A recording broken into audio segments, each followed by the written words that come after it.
అందరికీ వందనాలండి. ఎలా ఉన్నారు? బాగున్నారా? అందరికీ నూతన సంవత్సర శుభాకాంక్షలు అండి. Wish you happy new year అనమాట అండి. దేవుడు మిమ్మల్ని అందరినీ కూడా దీవించి ఆశీర్వదించి ఆయన కృపచేత బలపరిచి సంవత్సరం అంతా కూడా మంచి ఆరోగ్యం దయచేసి హాయిగా జీవించే యోగ్యత దేవుడు మీ అందరికీ దయచేయను కాక. ఆమె ఈ దిన వాక్య ప్రకారం మనం చూసుకున్నట్లయితే అండి, ద్వితీయోపదేశ ఖండంలో దేవుడు ఒక మాట మాట్లాడుతున్నాడు అనమాట అండి. 28వ అధ్యాయంలో ఎవరైతే దేవుని మాట వింటారో, ఆయన మాట ప్రకారం నడుచుకుంటారో, ఆయనకు అంగీకారంగా జీవిస్తూ ఉంటారో వాళ్ళందరూ కూడా దేవుడు దీవిస్తానని చెప్తున్నాడు అనమాట అండి. వారు పశువులను దీవిస్తానన్నాడు, వారు దుక్కుడెట్లు దీవిస్తాడు, వాటి పిండి పిసుక తొట్టును దీవిస్తూ ఉంటాను అంటున్నాడు, వారికి గర్భఫలం దీవిస్తానండి, భూఫలము దీవిస్తానని చెప్తున్నాడు అండి. అలాగే బయటకు వెళ్ళేటప్పుడు దీవించబడతావు, లోపలికి వచ్చేటప్పుడు దీవించబడతామని చెప్పేసి దేవుడు తన పరిశుద్ధ లేఖనం ద్వారా చదివిస్తూ ఉన్నాడు అనమాట అండి. కీర్తన గ్రంథాలు చెప్తూ ఉంటాడండి, సంవత్సరము నీ దయ కిరీటము ధరింపచేస్తానని చెప్పేసి చెప్తూ ఉన్నాడు అనమాట అండి. దేవుడిచ్చిన మహా ఉచితమైన కృపను బట్టి కీర్తన గ్రంథాలను చెప్తూ ఉంటాడు అనమాట అండి. యెహోవా కన్నులు ప్రతి స్థలమందును ఉంటాయని చెప్పేసి దేవుడు తన పరిశుద్ధ లేఖనం ద్వారా చదివిస్తూ ఉన్నాడు అనమాట అండి. అలాగే యోహాను సువార్తలో 15వ అధ్యాయం చెప్తూ ఉంటాడండి, నాకు వేరుగా ఉండి మీరేమీ చేయలేదని చెప్పేసి దేవుడు తన పరిశుద్ధ లేఖనం ద్వారా చదివిస్తున్నాడు అనమాట అండి. ఈ నూతన సంవత్సరంలో చక్కగా మీరు ఎలా జీవించాలని ఆశ ఆలోచన కలిగి ఉన్నారండి? ఏ విధంగా జీవించాలని చెప్పేసి ఆశ ఆలోచన కలిగి ఉన్నారు? ఒక తీర్మానము చేసుకోవాలండి, ఒక నిబంధన చేసుకోవాలండి, ఒక నిర్ణయానికి రావాలన్నమాట అండి. దేవునికి అంగీకారంగా జీవించాలని ఆశ ఆలోచన కలిగి ఉన్నారా? ఎందుకంటే దేవునికి వ్యతిరేకంగా జీవించడం వల్ల ఏమాత్రం ఉపయోగము లేదనమాట అండి. దేవునికి అంగీకారంగా జీవించినట్లయితే చక్కగా 1 పేతురు రాసిన పత్రికలో దేవుడు దీవిస్తానని చెప్పేసి చెప్తున్నాడు 3వ అధ్యాయంలో. కాబట్టి దేవుడిచ్చిన మహా ఉచ్చరణ కొనుక్కుంటే మనం దీవించబడాలి అంటే మనందరం ఒక ఎదుటి వారిని దీవించాలని చెప్పేసి దేవుడు చెప్తున్నాడు అనమాట అండి. మనం ఎదుటి వారి కొరకు ప్రార్థన చేస్తే దేవుడు మన ప్రార్థన ఆలకించి మనల్ని ఎంతగానో దీవిస్తూ ఉంటాడు, ఆశీర్వదిస్తూ ఉంటాడు అనమాట అండి. ఈ నూతన సంవత్సరం అంతా కూడా మనం హాయిగా ఉండాలన్నా, హ్యాపీగా ఉండాలన్నా, సంతోషంగా ఉండాలన్నా, ఉల్లాసంగా ఉండాలన్నా, ఉత్సాహంగా ఉండాలన్నా చక్కగా దేవుని మాట వినాలి, ఆయన మాట ప్రకారం నడుచుకోవాలి, ఆయనకు అంగీకారంగా జీవించాలన్నట్టండి.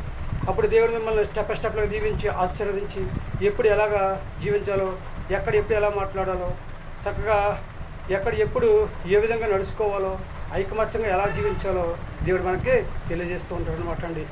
ప్రార్థన చేసి అడగండి, దేవా ఈ నూతన సంవత్సరంలో నీకు అంగీకారంగా జీవించే యోగ్యతను నాకు దయచేయని చెప్పేసి ప్రార్థన చేసి అడిగితే 100% కూడా దేవుడు మనకి సహాయం చేసి ఈ నూతన సంవత్సరంలో దేవునికి అంగీకారంగా జీవించే యోగ్యతను దేవుడు దయచేస్తూ ఉంటాడు అనమాట అండి. కాబట్టి దేవుడిచ్చిన మహా ఉచ్చరమైన కృపను బట్టి దేవుడు మనందరినీ కూడా దీవించాలని, ఆశీర్వదించాలని, అభివృద్ధి చేయాలని ఆశ ఆలోచన కలిగి ఉన్నాడు కనుక మనందరం కూడా ఈ నూతన సంవత్సరంలో హాయిగా జీవించాలని ఆశ ఆలోచన కలిగి ఉంటే కనుక 100% కూడా మనము దేవుని మాట వినాలండి, ఆయన మాట ప్రకారము నడుచుకోవాలండి. ఒక నిర్ణయం తీసుకోవాలి, నేను దేవుని మాట వినాలి, ఆయన మాట ప్రకారం నడుచుకోవాలని తీర్మానం చేసుకుంటే కనుక దేవుడు మమ్మల్ని ఎంతగానో దీవించి సంవత్సరం అంతా కూడా నూతన దయక్రియను ధరింపచేసి హాయిగా జీవించేటట్లు దేవుడు చేస్తూ ఉంటాడు అనమాట అండి. జీవిద్దామా దేవునికి అంగీకారంగా? అయితే చిన్న ప్రార్థించేద్దాం. మహాపురుషుని పరలోకపు తండ్రి, నీ ఘనమైన పదం లెక్కలేని స్తుతి స్తోత్రాలు చెల్లించుకుంటున్నాను ప్రభావ. ఈ నూతన సంవత్సరంలో తండ్రి మొదటి దినంలో మేము ఉన్నాం, నీకు వందనాలు తండ్రి స్తోత్రం ప్రభావ. ఈ దినం మొదలుకొని తండ్రి స్తోత్రం ప్రభావ, చివరి వరకు తండ్రి స్తోత్రం ప్రభావ. మమ్మల్ని అందరినీ ప్రభావ నీ సజీవ రెక్కల చోటు నీ కాచి దశ కాపాడి కరుణించి నీ కృపచేత బలపరిచి ఈ దివ్యమైన ఆశీర్వాదాలు పంపించండి తండ్రి. నీకు వందనాలు.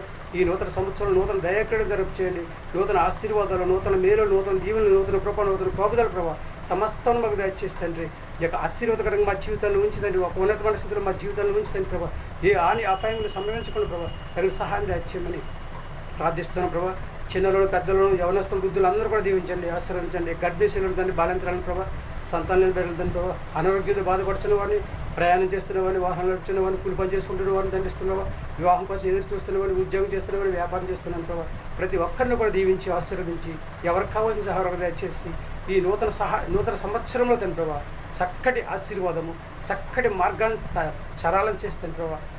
హాయిగా తండ్రి జీవిత యోగ్యతను దయచేసి ప్రతి ఒక్కరికి కూడా మంచి ఆరోగ్యం దయచేయమని మా ప్రార్థనలకు ఇస్తండి. మా ప్రార్థన బలం దయచేయమని మా కొరకు త్వరగాని యేసుక్రీస్తు పేస్మే నామములో వేడుకుంటున్నాం తండ్రి. ఆమేన్. అందరికీ వందనాలండి. తిరిగి దేవుని ఆశీర్వాదంలో మీకు తోడుగా ఉండేను గాక. దేవుడు మిమ్మల్ని దీవించి ఆశీర్వదించిన గాక.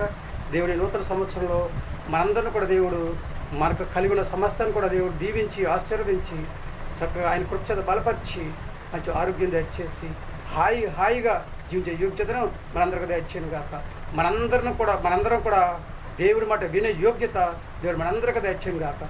దేవునికి అంగీకారంగా జీవించే యోగ్యత దేవుడు మనందరికీ దయచేయను గాక. దేవుడు ఈ నూతన సంవత్సరంలో నూతన దయాకిరణం ధరింపచేసి చక్కగా సంతోషంగా ఉండే యోగ్యత దేవుడు మనందరికీ దయచేయను గాక.